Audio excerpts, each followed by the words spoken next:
controls. All these effects include it reduces the glucotoxicity, lipotoxicity, insulin resistance, beta cell function preservation, lipid profile improvement. All these are there. First, let me start by saying that both the type of insulin does all this. Next, analog insulins are great. They are designer insulins, very posh insulins created for designer people, because they mimic the normal physiological function, better action profile, less hypoglycemia, less weight gain, better flexibility in utilization. Yes, had he spoken, I said, I would have accepted it. Yes, but unfortunately, when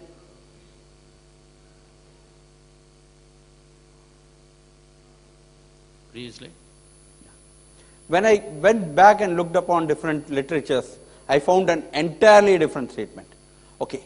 In 2006, when they did a study where they had analyzed 49 different studies involving head-to-head comparison between both insulins, they came with a verdict saying that our analysis suggests only a minor benefit for short-acting analogs. Due to fears of potential carcinogenic and proliferative effect, most studies dated have excluded patients with advanced diabetic complications. And until long-term efficacy data is available, a cautious distinct towards the promotion of insulin analogs needs to be there. And that time pregnancy, insulin, the analogs were not accepted in pregnancy. Fine. So this is old data. What happened in 2009? They said that NPH demonstrated statistically significant advantage over Glargine in HbA1c reduction in type 2. There was no statistically significant advantages for analog insulins compared to regular insulins in type 2 patients. These were reviews which have been going on and on. Okay. There were statistically significant advantages for analog insulin in type 1 and type 2 for nocturnal hypoglycemia alone, although the results were not consistent over all the different insulins. Values applied and hypoglycemia rates were very different because the way they looked at hypoglycemic event was very different. HbA1c as a marker was the main driving factor for most of these things. But what they were able to claim was only the hypoglycemia benefits. They were unable to claim better HbA1c results in any of this thing. So, however, firm conclusions were not drawn from all these models. In those analyzed and indicated that it was statistically significant also, the glycemic control for analog insulin, which was said to be better in some studies, was not statistically significant, 0.09, which is not at all important. Consequently, the available evidence at 2009 did not say that analog insulins had any advantage over regular insulins. Fine. All models used different sources of clinical trial data, but did not show any HbA1c betterment in these patients. Okay. Then they wanted, in 2011, they wanted to bring down a consortium of all these things. So what they did is, they reviewed recent reviews of potential link between analog insulin use and cancer raises a number of methodological and statistical questions. Further evidence is required before firm conclusions can be drawn. Presented results could not be interpreted, and so it has to be with caution. There remains a lack of evidence addressing long-term outcomes of diabetes, such as mortality and long-term complications. It should be noted that trials assessing analog insulins are of relatively low quality, given the lack of blinding, that is double-blind studies, blinding of participants and outcome assessors, with resultant potential for bias and patient-reported outcomes, that is hypoglycemia. Most trials are linked to pharmaceutical industry, suggesting there may be some publication bias. Okay. Conclusion at the end of 2009 was that, given the lack of clear benefits for analog insulin for glycemic control, as well as inconsistent and clinically debatable benefits for occurrence of hypoglycemia, along with concerns about trial quality, the current evidence does not indicate a strong advantage for analog insulin compared to human insulins. Then 2010, when they said that it can be used in pregnant women also,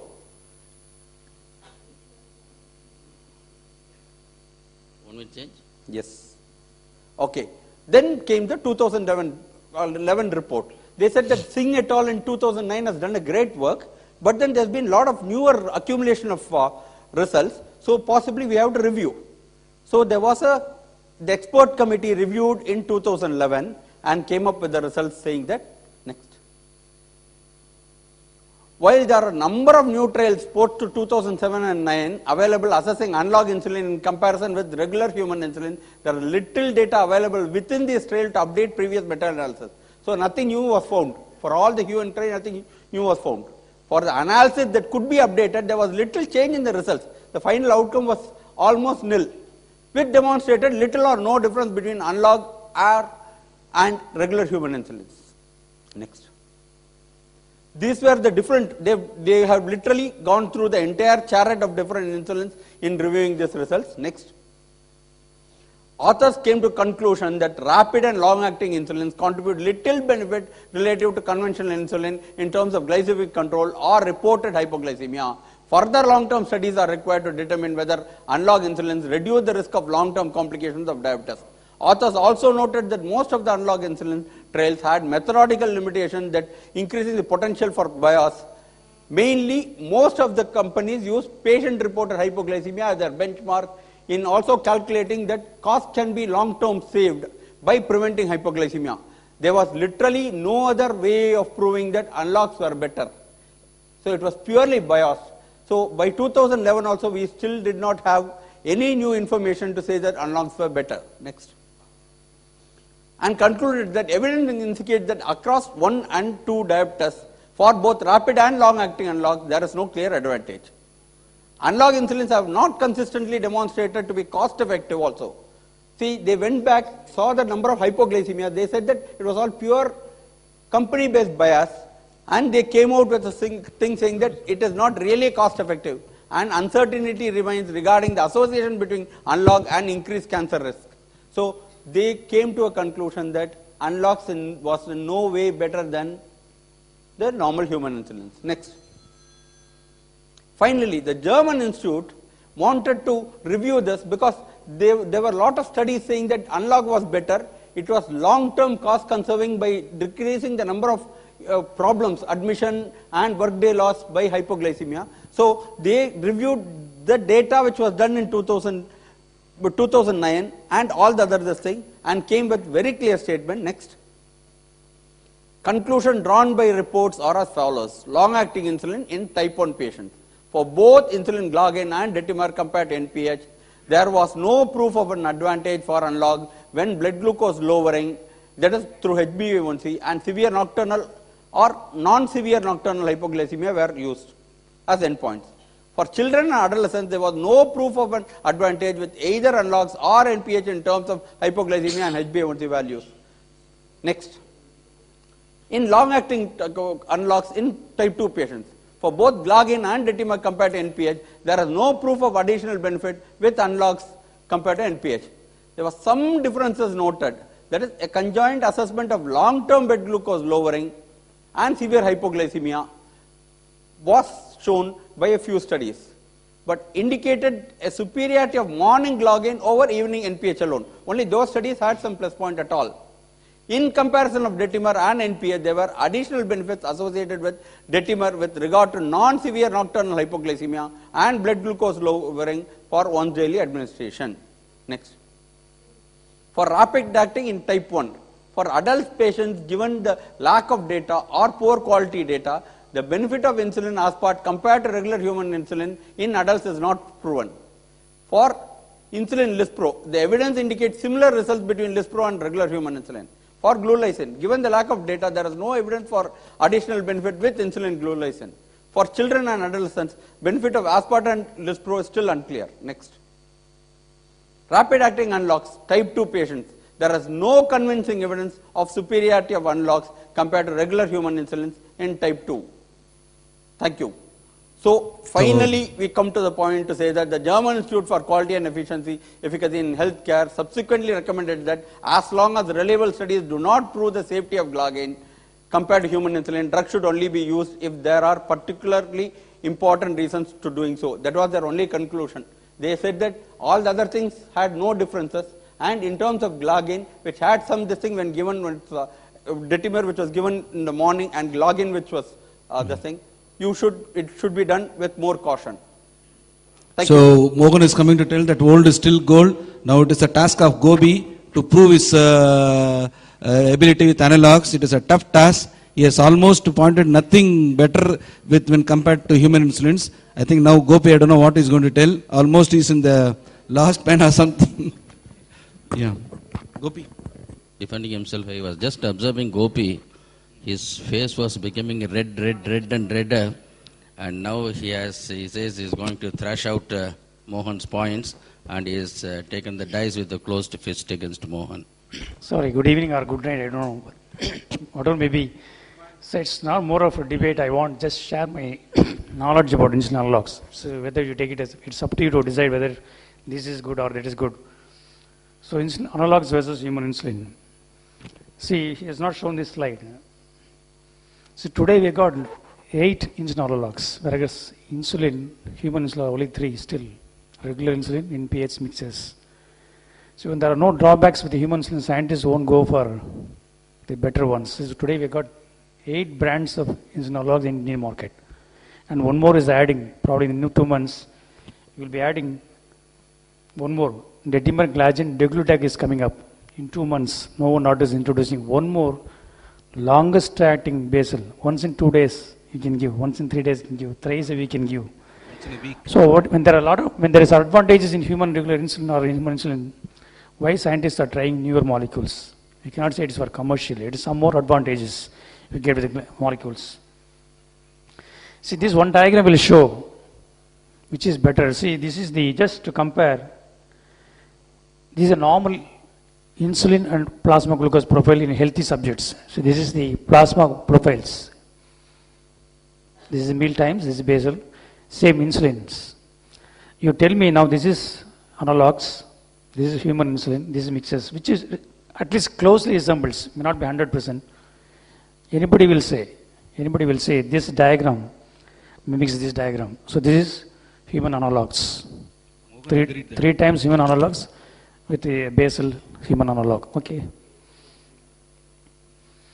And this is the way, why it is faster. Nowadays we are in a world of fastness, fast food. So faster insulin we want.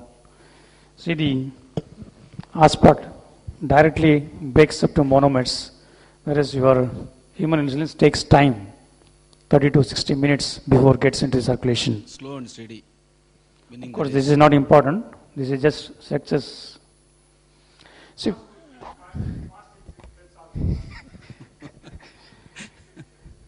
so insulin consideration, when you take insulin, you must ask yourself, there are about 8 questions to ask. So these are the things you must ask yourself. How is the pain of this injection? This is a very important point.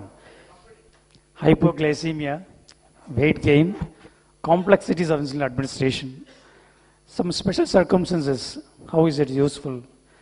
Of course, impact on long term. This is the only thing I am not able to answer this question. Impact on long term.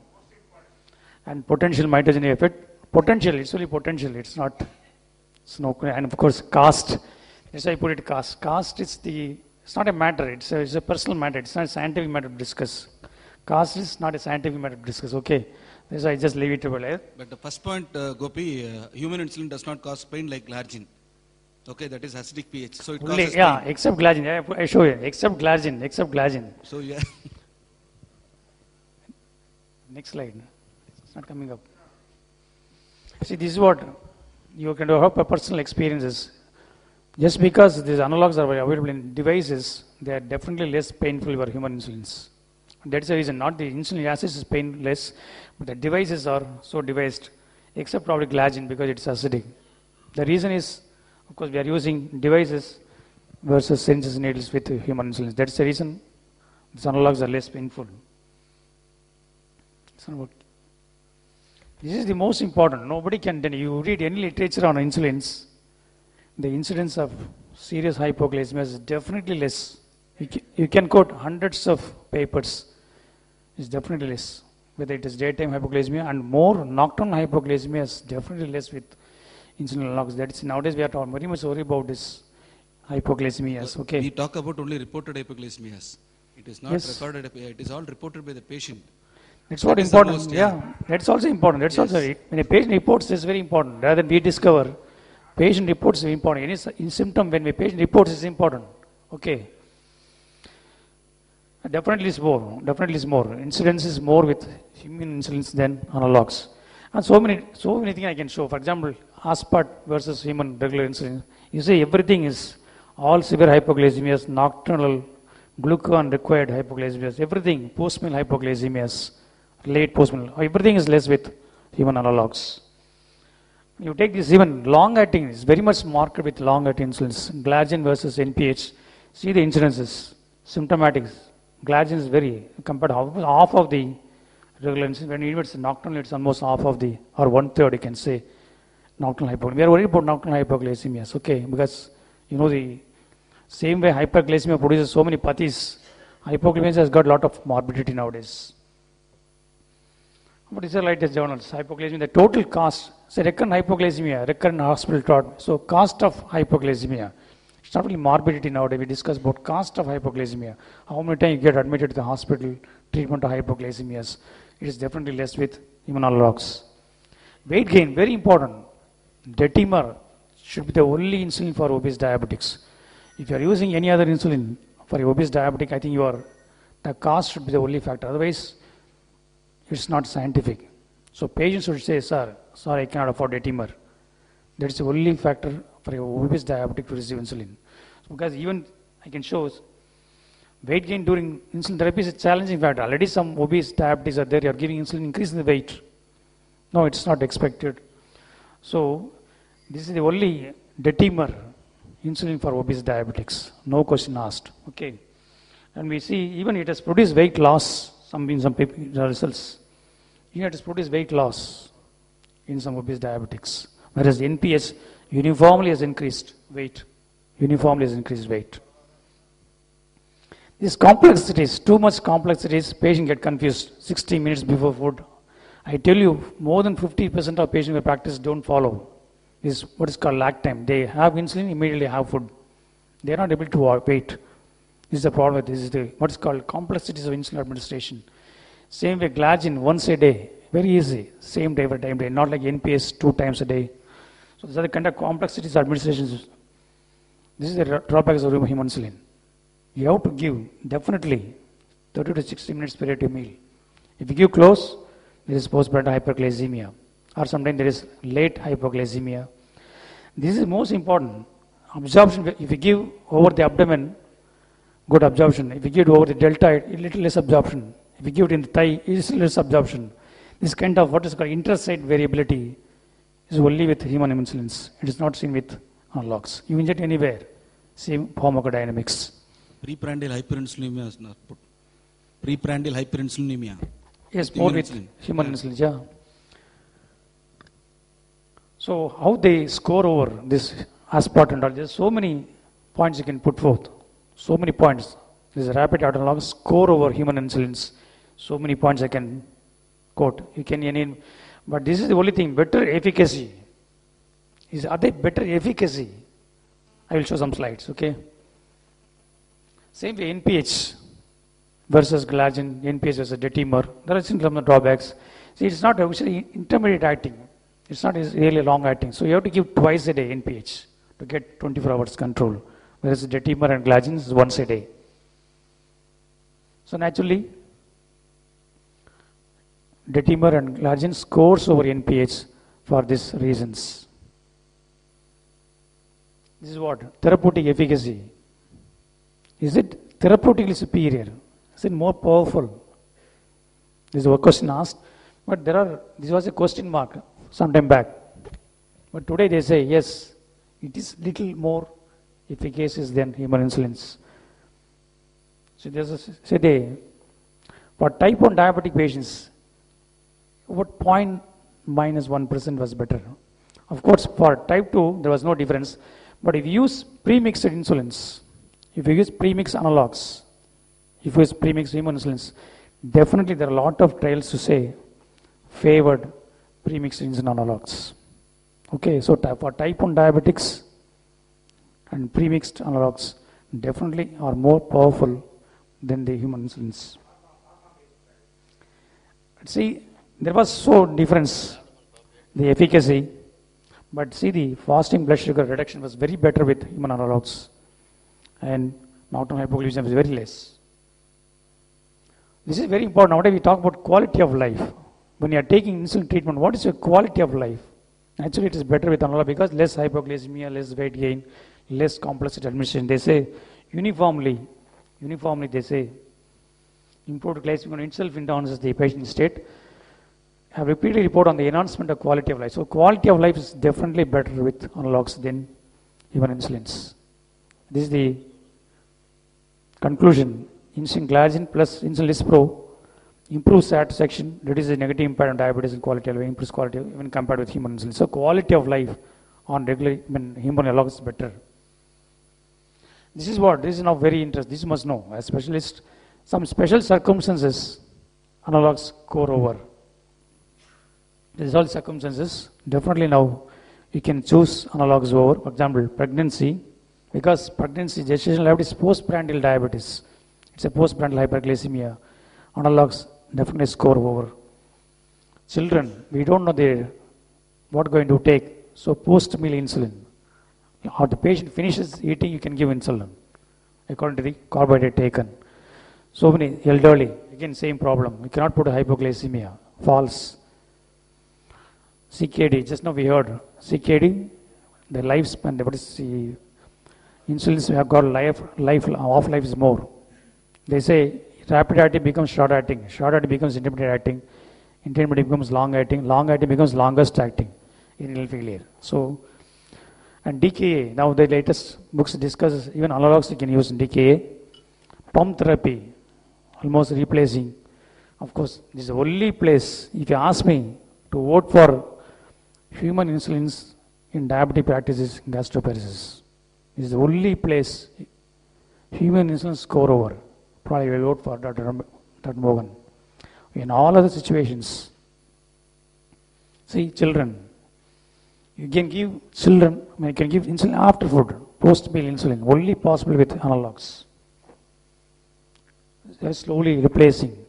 Even Glargine is being tried nowadays in pregnancy.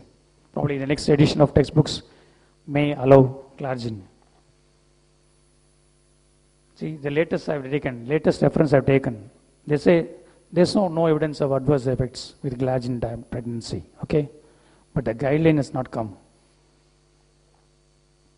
DKA, they say it is excellent. Frequent hourly injection analogs are better than, they say it's better.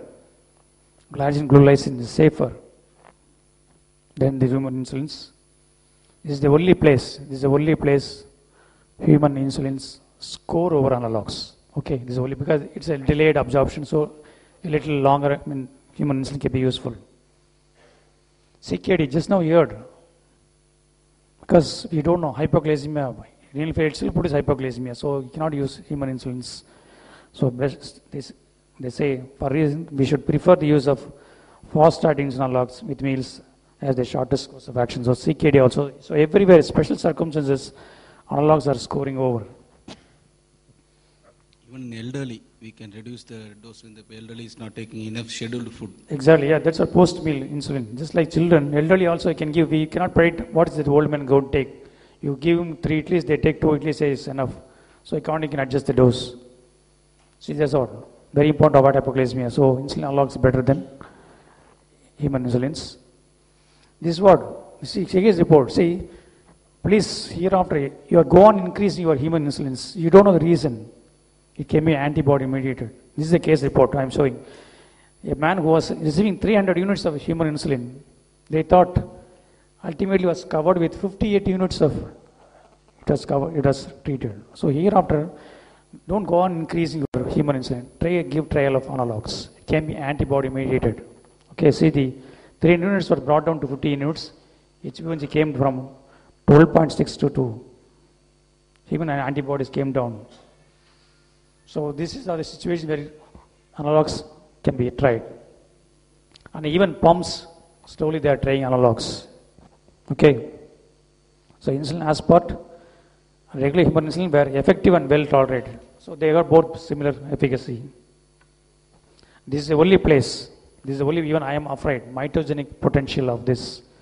But again, they say it's not, except probably Glargine. You see the Glargine has got little higher might, except Glargine. All other insulins are close to human insulin. You will not be afraid of any cancer potential, but only Glargine, there is something about. But animal studies have shown that cancer incidents are more.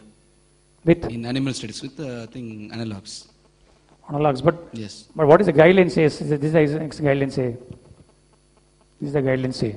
I have taken even now 2010 guideline. They say there's no need to panic. There's no need to panic, as on 2007. Okay. So there is no. So mitogenic potential is only still a theoretical point, not a practical point to discuss. So naturally, to conclude, where to use analogues over? Everywhere you want, everywhere you can choose. I cannot just say one. Everywhere you can use analogues, except gastroparesis. Okay. So conclusion: improved HbA1c level, better glycemic control, low hypoglycemia, low weight gain.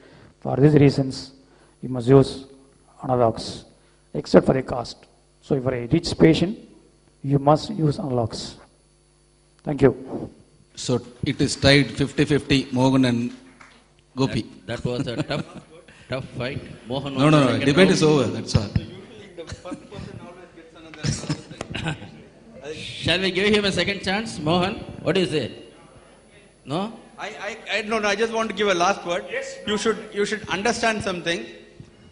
All the trials that I showed were comparison trials done by organizations. All the trials that showed positive analog these things were company driven. I couldn't find one organizational review which has said that it is better. Actually, one thing you should understand, abroad, in most of wherever in Europe or somewhere else, wherever it is the government, when it spends money for the diabetic patients, the insulin used is always human insulin. When the insurance company is paying for the person, that's for the patient, it's always analogs. See, this is what is going on. So you should understand that the difference between paid by the government or by non-government agency, number one. Number two, it depends upon whether your endogenous insulin is present or not. In type 1, what happens, when you start using these analogs, because it's short-acting, the insulin, that is action of insulin goes off within 4 to 4.5 hours. So there's a gap between two short-acting analogs. And it has to be met only by a true long-acting analog like Glargine. It cannot be met by NPH. It's not possible. It's very, very difficult. So when you start using these things, this will be very difficult. Third, when you take in type 2, see what's the gross difference between type 1 and type 2? It is availability of your glucagon. See, in type 1, when insulin dies, your glucagon also dies. See, glucagon is a hormone made by the God to prevent hypos. Prevent hypo. That is a main determination. See, this is a buffering hormone. This is not a very powerful hormone. The insulin is one of the most powerful hormone. But what is to just buffer the action of insulin, you need glucagon. So this is last in type 1. So they are more prone for hyperglycemia. This is the basic problem. But in type 2, when you take what we people treat for so many, that is millions of Indians, where glucagon is available, and also second thing is insulin is also, endogenous insulin is also available. So the problem of hypos are less. Problem of hypos, so only when you say take so many of international papers, the difference between human insulin and your analogs in type 2, specifically in type 2, there is no gross difference between the glycemic control, HbA1c, both HbA1c, and also in hypos. Even though if you go and see the things by the company, the difference between hypos, human insulin, because the graph is made in a different platform itself. That is, the dimension of graph is so, they made it so bigger. So this is an artificially increased the size of the graph. And it's not a true fact. So there's the biggest problem. When you go into numbers, when you just read the numbers, it will be N8 and it will be N11. See, there will be difference of 3, but when you make it to the graph, it will be bigger. See, this is how the companies make market. So, the conclusion is, every insulin has got definitely use. Definitely, animal insulin has also got to be used, it was out of the date, but human insulin has got definite place for poor Indians, and analogs, they have indications for special situations, but actually for extremes of age. I suggest that if you want to use analogs, you use analogs in extremes of age. That is younger, that is type 1 diabetes, younger type 1 diabetes, because they cannot wait for food. It is not possible. For children, I believe still analogs are good. Now, for 2 reasons. One, they need not wait for short-acting analogs, they need not wait for food, so they can take, even after food, they can take analogs, this is possible. Second thing is, their weight is too low in India, because most of the type 1 diabetes which I treat, they belong to nearly about 20 kilos or 17 or 30 like that. The requirement of analogs are very low, so the expenditure is also low. So in this situation, cost also comes down in pediatric age group. Second thing is, in old person, that as you become older, at the most of the senior citizen, beyond the age of 70, where this, of course, I call them as walking CKD. See, I call them the walking CKD because most of them, they are dynamites. Unless you do, see what happens, as you become older, you get a sarcopenia. And this sarcopenia means there's muscle loss. See, once you have sarcopenia, automatically your creatinine clearance changes. Depends. And weight comes down. You got osteoporosis, weight comes down. So lesser weight, sarcopenia, and creatinine clearance is very low. So they are the dynamics, they are walking CKDs. And those people, once you start giving this type of human insulin, probably they'll be in trouble. So those people, definitely they're designed to use. So the advice is, on extremes of age, you can use analogs. For regular, use human. I think probably the best compromise I can ever have it. I think I have done justice for this talk. That was an excellent judgment given by Raghunathan. How many of you have changed your mind after the debate? Who had a different thought? And at least one? Good. Then that is the success of the conference and the debate. Thanks a lot. Before we go, I apologize for the lapse. We must have given a memento to Dr. Mohan, and I requested Dr. Raghunathan to give the memento. Dr. Santhanam.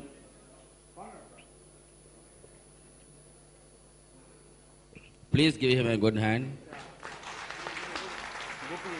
And these fighters, Mohan and Gopinath, I request Dr. Santhanam to give a memento, please.